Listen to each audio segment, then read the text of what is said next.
Hey there, guys. I'm Jenna, and as I'm going through the preparations before I go abroad in London for my fall semester, I was thinking about the whole process I had to go through to get to this point. So, I have some little tips and hints for you guys as you're preparing and thinking about going abroad. So, my first thing is decide whether going abroad is truly for you. It's not for everyone, and it doesn't have to be. Um, you have to decide, can you be away from your friends and family that long? Is it something that interests you? Is it something that you have time to do? As to if you have time to do it, a lot of you may be freshmen and sophomores that are watching this video, if anyone's watching this video. While you're making your 4-year plan, block off a whole semester in your schedule. You can make it work. A lot of classes you can take abroad can transfer back towards your major. I have a double major and I'm making it work. So don't use having a ton of requirements as an excuse. Explore the opportunity. At least that's my only advice I can give you. If you see that it's not going to work, maybe try going abroad over the summer. Or if your school has a winter term, go abroad during the winter. You'll still get the experience, but it might not be what you initially had thought. Then you have to look at, well, do you want to study abroad or do you want to do an internship abroad? This can kind of depend on your major. If you're business, it might be kind of cool to do an internship abroad. For me, I can't do an internship abroad, so I'm just studying, which is just as exciting. You kind of get to be in a university setting where you get to meet a lot of new people, which I'm really looking forward to. Then you have to see, how common is it to study abroad at your school. My school, it's very common, but other schools, it doesn't seem to be as normal. So if that is your case, you should start talking about studying abroad with your professors. You should start talking about with if there's an international program at your school, start talking to them about what you have to start doing in order to make this happen. It's better to have a jump start on that rather than be looking all of a sudden your sophomore year and you want to study abroad junior year and you're like, well, crap. I haven't looked into anything. Then obviously you need to decide where you want to study abroad. The way that I've always kind of looked at study abroad is that there's 3 types of people that go abroad. The first one is the adventure person. They want to bungee jump and hike and rock climb and do all these crazy things. Then there's the people that want to go to a place they probably would never go to, or they've been dying to go, or they just want a completely different experience than what they've had. So that might be someone who wants to do more missionary or social change type of work. So Africa might be a place that they would think. Then there's the third person that tends to go more for the cultural, historical aspect. That's kind of me, why I chose London. So once you kind of start picking around and searching the web of where you think might be a good fit for you, you don't have to narrow it down to one place. You can be considering Ireland and Australia. They may be different, but you have to look at what's going to be the best for you. Europe is just something that a lot of people tend to go because it is very easy to travel to other countries. So if that's something that interests you, I'd kind of focus more in Europe then, if you want to travel a lot. That's kind of where I ended up in London. Start saving. It's not a secret that study abroad is expensive. I kind of made a cute little jar like this where I was keeping all my loose change, or a couple dollar bills in there every once in a while. Obviously, any money I got for my birthday or Christmas or working, I put it straight in the bank in a savings account. Just not gonna touch it. Just gonna pick it up before I leave.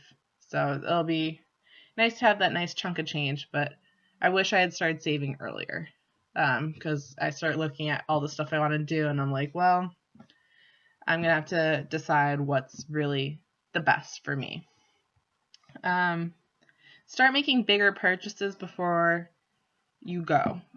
Even when you're just in the planning period, if you know you're going to want a really nice camera while you're abroad, I'd ask for it for your birthday or for Christmas, or start with that money or savings, start using that to buy bigger things. Like, I needed a new backpack. I had to buy a new backpack. It's just little things that you're going to think, well, I need this new coat or whatever.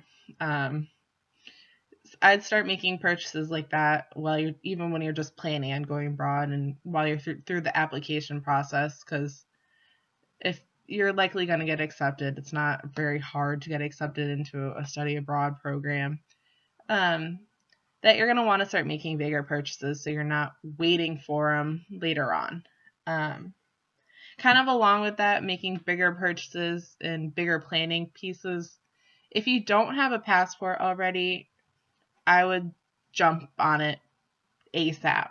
A lot of places, while you're just going through the application process, they need to see that you have a passport. I was lucky I already had a passport, but a lot of people don't. I'd start that process really soon. You can go get your pictures taken, the little passport pictures. They're small, at like CVS or Walgreens. A lot of places advertise them.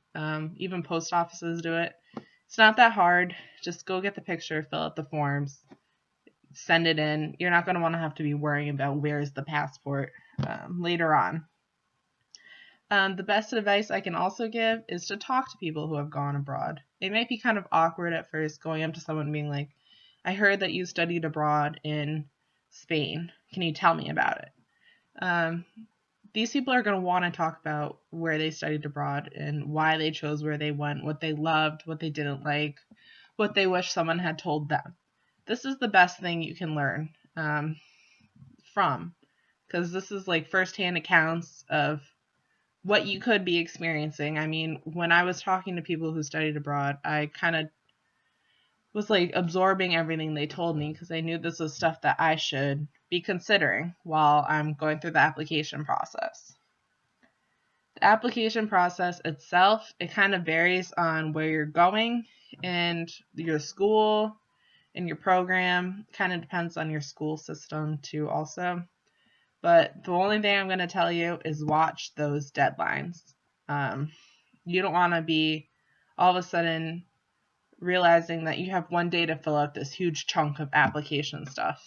A lot of it requires little things like proving you have a passport. You need to prove that you medically can study abroad. So you might need to get a physical, which I would get as soon as you know you're planning on going abroad. It's hard to get doctor's appointments sometimes. So the sooner you know you want to study abroad, the sooner I would start doing things like getting your passport, getting a physical, learning about like the whole process of going abroad and where you're going, what the like global climate is there. Like, is a war zone? Do you want to really go there? Is there a health crisis going on there? I mean, these are all things you kind of need to know throughout the whole process, and it might shape where you end up going in the long run. Another thing I'm going to tell you guys, because I see this happen quite often, don't just go where your friends are going. Yes, it'd be nice to be abroad with your friends, and for some people, that's nice. I mean, I am going abroad, and my best friend will happen to be in London at the same time, but we're going to be at different schools.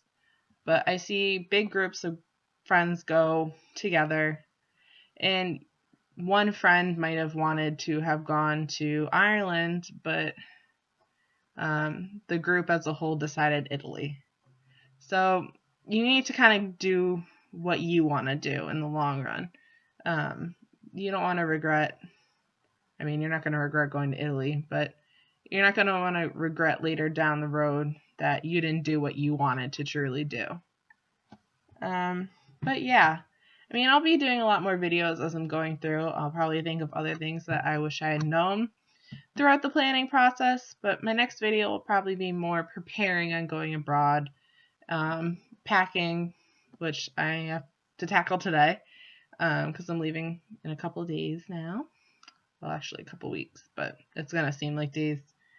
But yeah, thanks for watching, and I hope you guys like the rest of my videos that are gonna come. Can't wait to get to London.